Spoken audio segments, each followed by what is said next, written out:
السلام عليكم ورحمة الله طلبتنا الأعزاء. اليوم عندنا المحاضرة الثالثة لمادة اللغة الإنجليزية لكلية التحسس النائي والجيوفيزياء، المرحلة الأولى لقسمي قسم التحسس النائي والجيوفيزياء.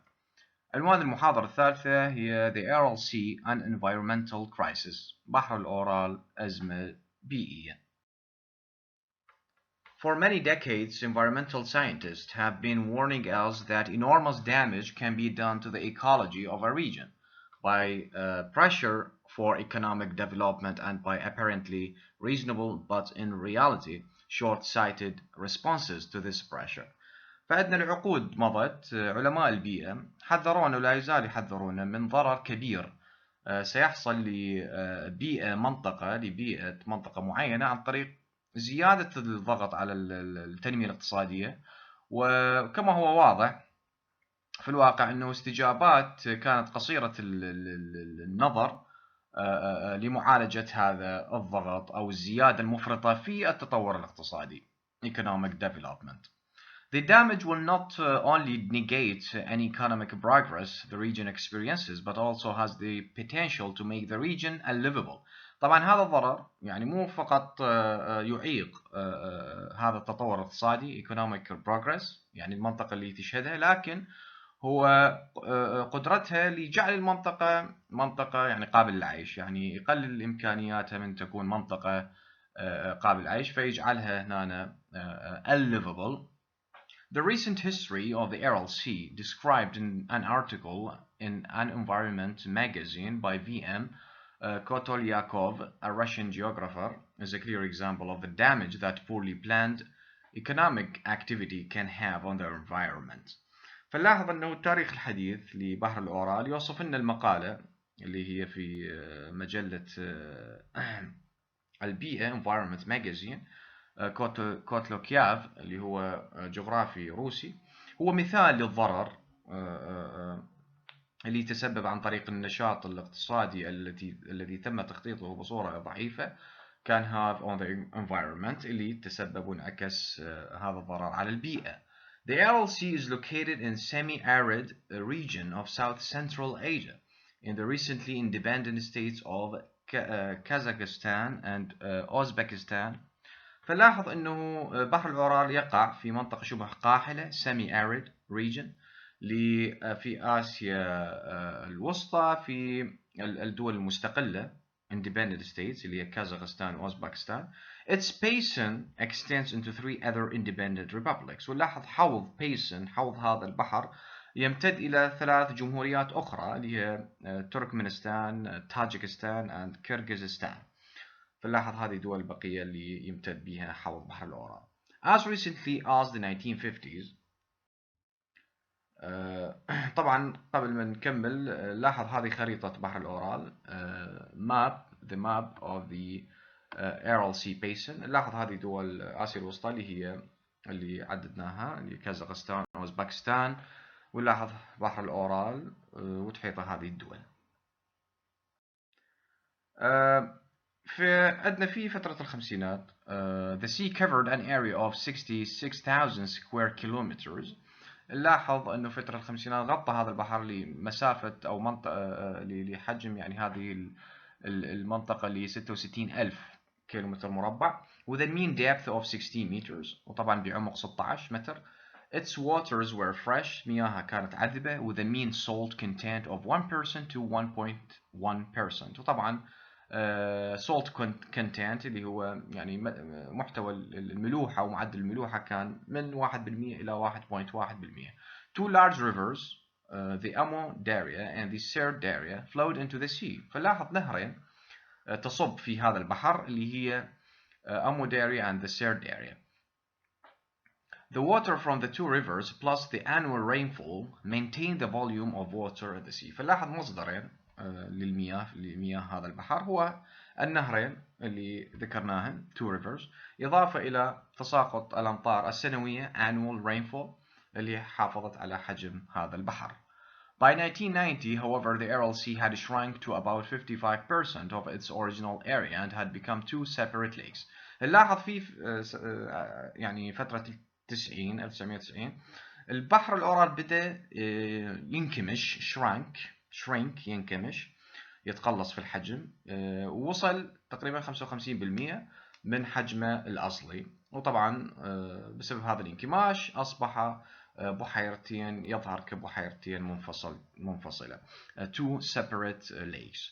Its total water volume had dropped to less than 1/3 of its 1950s volume. فنلاحظ أنه حجم هذه المياه انخفض لأقل من الثلث مقارنة لحجمه اللي كان في فترة الخمسينات.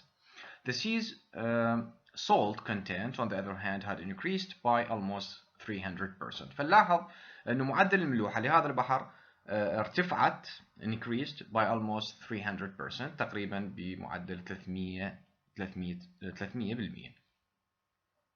The root cause of these massive changes in the physical character of the Aral Sea was the decision made in the late 1950s. فنلاحظ في السبب الرئيسي للتغييرات الهائلة اللي حدثت في شكل بحر الأورال هو القرار الذي اتخذ في أواخر الخمسينات القرن الماضي to develop agriculture by using water from the Amu Darya and the Sir Darya rivers for irrigation. فلاحظ قرار تم اتخاذه بأواخر الخمسينات القرن الماضي تطوير الزراعة develop agriculture، استخدام المياه by using water from the Amu Darya and Sir Darya، باستخدام مياه أنهر Amu Darya and Sir Darya لغرض الإرواء irrigation. From the early 1960s, the area of irrigated agricultural land expanded rapidly. طبعا في فترة الستينات يعني المنطقة المروية الأغراض الزراعية طبعا أو المنطقة هذه الزراعية التي تم إرواها توسعت بشكل سريع expanded rapidly. An expansion that reduced the flow of water into the Aral Sea to approximately 13% of its pre-1960s total. فلاحظ هذا التوسع سبب في نقصان تدفق المياه لهذا البحر تقريبا ل 13% مقارنة بالفترة اللي هي قبل الستينات. The consequences of the reduction in water flow and the increase in the Aral Sea's salt content have been catastrophic for the area surrounding the sea. فنلاحظ عواقب consequences عواقب نقصان reduction in water flow في تدفق المياه وزيادة الملوحة في هذا البحر كان ولا يزال كارثي catastrophic للمنطقة التي تحيط بهذا البحر. Whole species of fish have died out. طبعا أصناف كاملة من الأسماك تلاشت بشكل تدريجي يعني واختفت. And commercial fishing بالإضافة إلى الصيد التجاري which used to be productive economic activity اللي كان طبعا هو نشاط اقتصادي منتج لهذه المنطقة has practically stopped وتم يعني توقف هذا النشاط. Without the moderating influence of the vast expanse of the original sea, the climate of the territory within 100 to 200 kilometers of the sea has become more extreme. ونلاحظ أنه مناخ هذه المنطقة climate of the territory أيضا أصبح أكثر شدة. Rainfall has decreased انخفاض في معدل الأمطار while summers have become shorter and warmer. ونلاحظ الصيف في هذه المنطقة أصبح أقصر وأكثر حرارة warmer أكثر دفء. As a result, there are no longer enough frost-free days in the year for growing cotton. فنلاحظ أيضا لا توجد أيام كافية لنمو محصول القطن اللي هو سابقا كان يعتبر محصول دلتا أموداريا once the main crop المحصول الرئيسي لأموداريا دلتا لدلتا أموداريا. In addition, as the water level has dropped, the forests on either side of the Amu Darya River have dried up. فنلاحظ مستوى المياه انخفض فالغابات forest اللي في كل يعني جانبين من أمو داريا ريفر لنهر أمو داريا تم يعني جفافها dried up causing the loss of about half the region's bird and mammal species. طبعا هذا سبب في فقدان ما يقارب نصف أصناف الثدييات والطيور لهذه المنطقة. Another problem is that salt from the exposed seabed is spread by storms on the surrounding land. فنلاحظ أنه مشكلة ثانية هي معدل الملوحة من قعر البحر أيضا يعني انتشرت عن طريق العواصف في الأرض المحيطة بالبحر increasing its salt content and reducing its fertility. وطبعا زيدت من محتوى الملوحة، كمية الملوحة salt content and reducing its fertility، وقللت من معدل الخصوبة للتربة أو لهذه المنطقة. The impact of attempts at economic development on the ecology of the Aral Sea region, however, goes beyond the immediate consequences of falling water levels.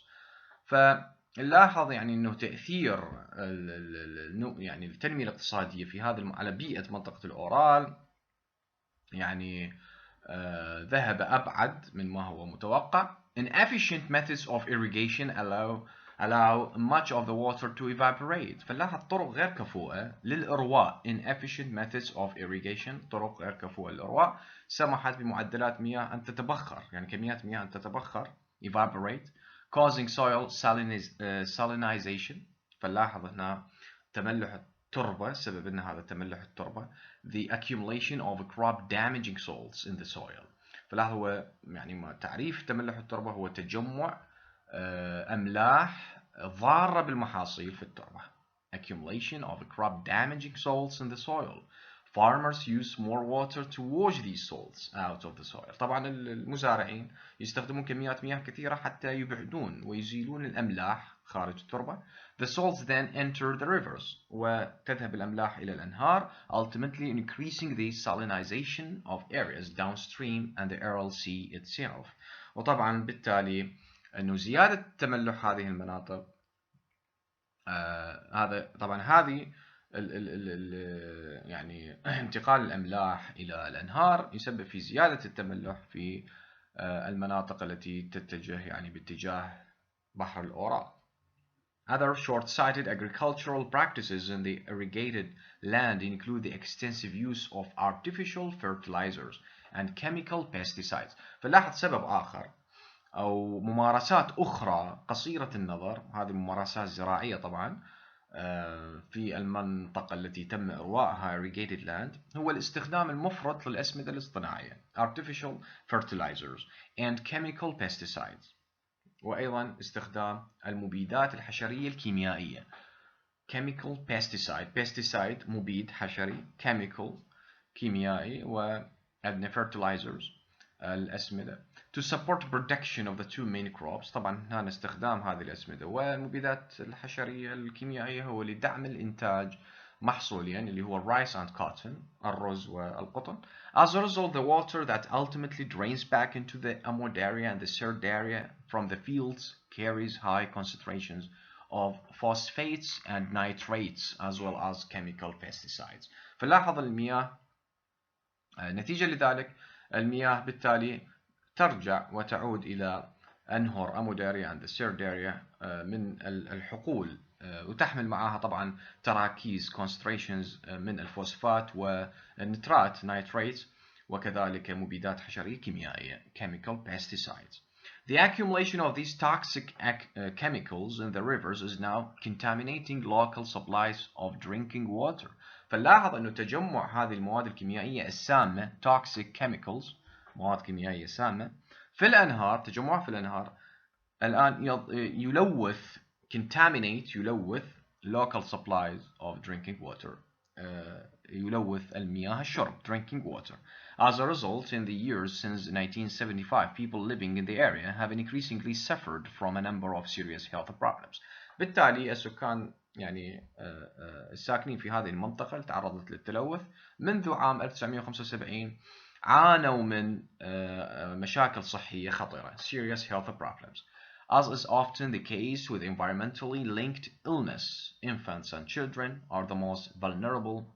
فلاحظ أنه بسبب هذا الضرر البيئي والتلوث البيئي اللي حصل أمراض كثيرة نشأت illness، وطبعا المتضرر الكثير أو أكثر عرضة للخطر vulnerable اللي هم أكثر عرضة للخطر هم infants and children، الرضع والأطفال.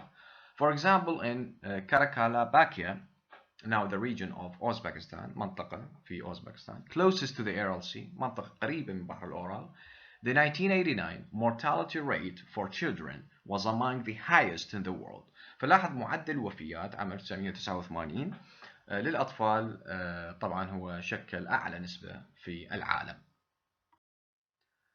In 1990, a conference of international scientists met to consider the Aral Sea crisis. طبعا مؤتمر عام 1990 مؤتمر دولي لعلماء دوليين التقوا واجتمعوا لأخذ يعني أزمة بحر الأورال بعين الاعتبار. The scientists concluded that يعني توصلوا العلماء إلى استنتاج أنه the Aral Sea region was already an ecological disaster area. انه منطقة بحر الأورال هي منطقة بيئية معرضة للكارثة، منطقة كوارث. And that massive changes in agricultural policy and practices were urgently needed to reverse the process of environmental destruction. فنلاحظ انه ايضا توصلوا انه تغييرات كبيرة في السياسات الزراعية والممارسات الزراعية كانت urgently needed يعني to reverse the process of environmental destruction. طبعا وتمت يعني التوصية باحتياج بتغييرات هائلة في هذه السياسات والممارسات الزراعية من أجل تغيير عملية التدمير البيئي ومعالجة طبعا environmental destruction الدمار البيئي. If such measures were not taken without delay, the Aral Sea basin would become a wasteland. إذا لم تتخذ هذه المعايير والمقاييس والإجراءات طبعا سيكون حوض بحر الأورال منطقة يباب wasteland incapable of supporting human settlements غير قادر على دعم المستوطنات البشرية and activities والنشاطات البشرية. The case of the Aral Sea and its basin is not unique. طبعا انه حالة بحر الأورال وحوضه هو شيء ليس فريد من نوعه. It is a powerful example of anthropogenic desertification. طبعا انه حالة بحر الأورال هي ليست بشيء جديد وانما هو مثال حي وقوي للتصحر الذي سببه هو النشاطات البشرية. anthropogenic هو شيء متسبب عن طريق البشر. anthropogenic desertification هو التصحر، وهنا تعريف عندنا للتصحر: the conversion of agricultural land to desert by environmentally destructive human activities. هو تحول أو تحويل الأرض الزراعية إلى منطقة صحراوية by environmentally destructive human activities عن طريق نشاطات بشرية مدمرة للبيئة. This is a global problem. طبعا هذه مشكلة عالمية. Indeed, the United Nations Environment Program estimates that about 60% of all agricultural land in drier regions may be affected to some degree by desertification. فنلاحظ أنه برنامج البيئة الأمم المتحدة يقدر أنه 60% من الأرض الزراعية في المناطق الجافة drier regions may be affected ربما سيتأثر لدرجة ما يتأثر بالتصحر desertification.